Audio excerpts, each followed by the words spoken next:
I had gotten hired in March of 2020. So right as I had gotten hired, the pandemic had just started. My hospital at one point, I'm told, was number 4 in the nation in terms of COVID volume. There was a lot of panic, and we've had a couple times where we have showed up to hospitals and they are fully booked with patients. Never in my nursing career or time in school did I ever think I would see a pandemic. Honestly, you didn't study pandemics in school.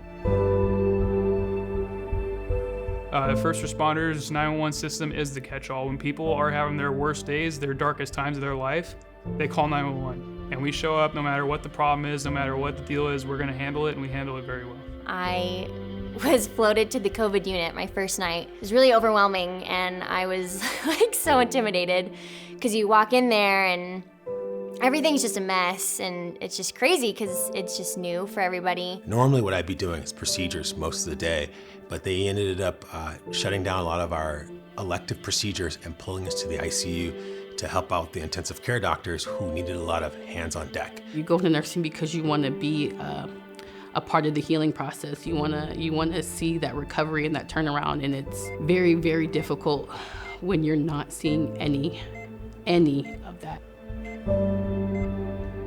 I think faith is tremendous, particularly in the health field. Sometimes you can do everything perfect, and the patient still may have a bad outcome. There's a woman that I took care of recently who actually has bad lung disease. She's a little older. She's somebody who you expect not to make it through COVID. She actually survived COVID, which is, you're just like, wow, she survived. And then you'll hear about a 35-year-old with no risk factors who doesn't survive, and it breaks your heart. I work a weekend shift where it's Friday, Saturday, Sunday, and over that weekend we had 26 people who died in the ICU, and that is not a normal. And it was a lot of young people, and it was very, very devastating to watch. I had gotten a new admission. He just wasn't doing well, kind of decompensating. So I had talked to the doctor. Doctor ended up getting a hold of the family.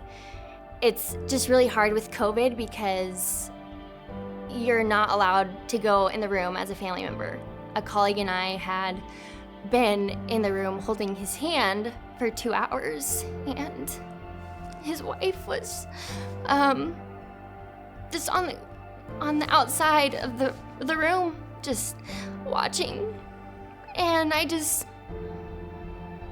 being newly married, I couldn't even imagine. So having 20 years in marriage and then having to deal with this and then your spouse getting sick.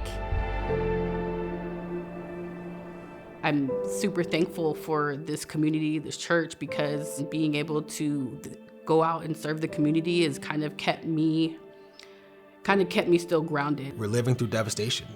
We're mourning the loss of people and loved ones. For me, it's always just asking God, help me to see your way, help me to be confident in the abilities you gave me to serve these people and to keep them safe and to just show them a different kind of compassion that only you bring.